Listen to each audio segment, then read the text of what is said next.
रफ़ीक भाई, आप देख सकते हो कि हाई कोर्ट और सुप्रीम कोर्ट के आदेश अनुसार यहाँ पर जो है 17 बिल्डिंगों पर कार्रवाई की जा रही है। यहाँ पर सुप्रीम कोर्ट का ये भी कहना है कि अंडरवर्ल्ड का पैसा लगा हुआ है। आपने मुमरा वेलफेयर एसोसिएशन की तरफ से राष्ट्रीय मानवाधिकार आयोग, राष्ट्रीय अल्पसंख्यक आयोग, जिला अधिकारी और थाने महानगर पालिका आयुक्त को ईमेल के ज़रिए कुछ पत्र व्यवहार किया है। आपने उसमें कुछ पॉइंट्स रखे हैं, क्या आपने उसमें इन लोगों को इंसाफ दिलाने के लिए मांग की है, बताइए। देखिए, मैं रिप्रेजेंट कर रहा हूँ यहाँ की जो आम जनता है।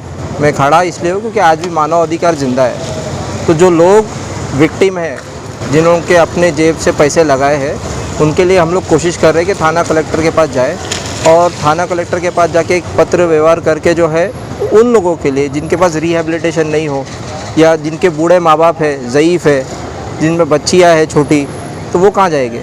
अगर वो सड़क पर आ गए हैं अचानक से, तो ऐसे सिचुएशन में उनके लिए मानव अधिकार आज भी ज़िंदा है और वो मानव अधिकार का जो क्लब बैठा है, जो भी लोगों के लिए सुविधा हो सकती है, तो उसको करा के ले। तो इसलिए इस संदर्भ में हम लोग जो है थाना कलेक्टर के पास एक पत्र व्यवहार करने की कोशिश में है। आपने इसमें जो कहा है कि उसमें आपने एक पॉइंट रखा है कि उसमें जो है डेवलपर्स एंड जो भी है, हाँ, जो जुड़े हुए हैं, इन सब पे कार्रवाई होनी चाहिए। आपको नहीं लगता है कि इन लोगों के साथ नाइंसाफ़ी हुई, जिन लोगों ने यहाँ पर घर लिए थे, जो बेचारे मजबूर थे, लाचार थे, उन्होंने अपनी सारी पूंजियाँ यहाँ पर लगा दी थी। बिल्कुल। आप उनको जो है प्रशासन से किस तरह मांग करेंगे, क्या ऐसे लोगों पे सख्त कार्रवाई? देखो, मैंने 4 पॉइंट रखा है। कंपनसेशन टू अफेक्टेड फैमिलीज़, दूसरा पॉइंट उसमें रखा है गवर्नमेंट इस पर्टिकुलर जो भी लैंड है उसको, प्लॉट को एक्विजिस अपने अंडर में ले ले और अंडर में लेने के बाद उन लोगों को बेनिफिट पहुंचाए जिन लोगों का नुकसान हुआ है। कौन नुकसान हुआ है? जो बायर थे, जिन रहवासी थे, जो घर खरीदे थे, अपने जेब से पैसे गरीब जो लगाए थे। थर्ड, अकाउंटेबिलिटी किसकी है? जब इतना बड़ा स्ट्रक्चर खड़ा हो गया तो अकाउंटेबिलिटी किसकी है? कलेक्टर की है, यहाँ के टीएमसी कमिश्नर की है, या यहाँ के जो डेवलपमेंट अथॉरिटी जो भी है टीएमसी की, उनकी है? अकाउंटेबिलिटी किसकी है कि इतना बड़ा स्ट्रक्चर खड़ा हो गया? फिर 5वां पॉइंट है प्रिवेंटिव मेजर। अगर इस तरह के आइंदा अगर होते हैं तो आप लोग कैसा काम करोगे? क्या आप हाई कोर्ट के ऑर्डर आने तक के रुकोगे? तो इस तरह का ये प्रिवेंटिव मेजर लेने के लिए उस पर पॉइंट रखा है। आपने देखा होगा कि मुमरा, दीवा, हर जगह अनधिकृत बांधकाम हो रहा है।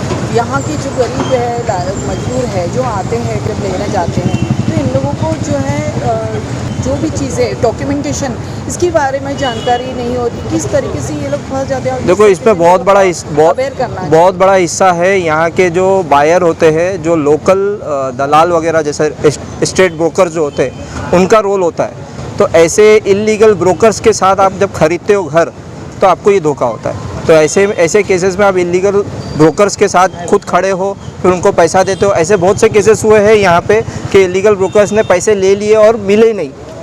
तो कौन लोग हैं ये गरीब है, कहाँ से आ रहे हैं? देहात से आ रहे हैं, कुरला से आ रहे हैं, बाइकल्ला से आ रहे हैं, जिसका कुछ कोशिश है कि घर ले ले हम लोग।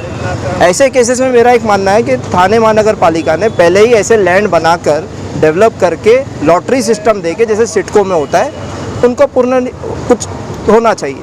तो आज हमारे पास उत्तर शीफ में जैसे महाड़ा का बिल्डिंग बनाया है, पूरा वैकेंट है, ज़्यादा से ज़्यादा वैकेंट दिखता है, कुछ दिखता नहीं, रहवासी नहीं। ऐसे बहुत सारे लैंड है।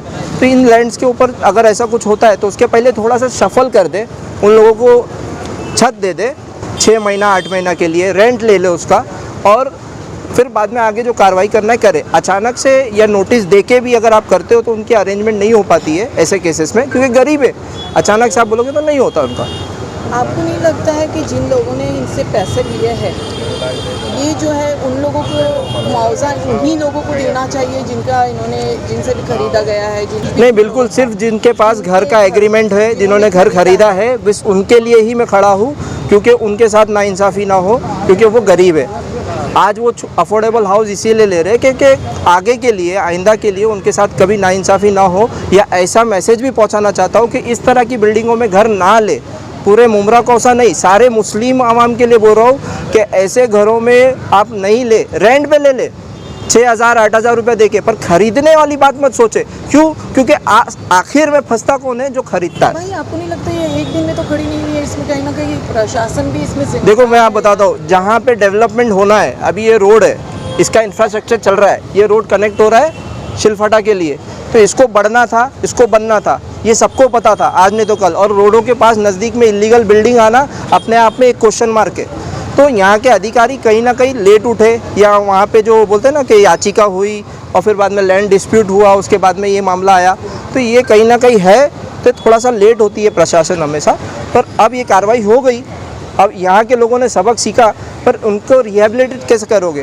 क्या बूढ़े माँ बाप को, बूढ़ी औरतों को रास्ते पे आप छोड़ दोगे? तो आपने जो है कलेक्टर को जो है एक मेल किया है और मेल के ज़रिए आपने डिमांड की है, आपने कुछ पॉइंट्स रखे हैं। अगर कलेक्टर को ये मेल पर कुछ न कुछ एक्शंस लेने के लिए या कुछ उनको मुआवजा दिलाने के लिए, कुछ मदद के लिए आप किस तरीके से कलेक्टर से खासकर अपील करोगे? नहीं, हम लोग जो है मानव अधिकार के नज़दीक जो कलम आते हैं ह्यूमैनिटेरियन ग्राउंड के बेसिस पे, हम लोग ये चाह रहे हैं कि जो लोग बिल्कुल जिनके पास कुछ रहने की सुविधा नहीं है, तो कुछ नज़दीक में फॉर टेम्पररी शेड बना के दे, because it's a monsoon season, बारिश का सीज़न है, 2-4 महीने के लिए उनको राहत हो जाए, तब तक के वो अपना एडजस्ट करे कहीं पे और जाके ले। Thank you.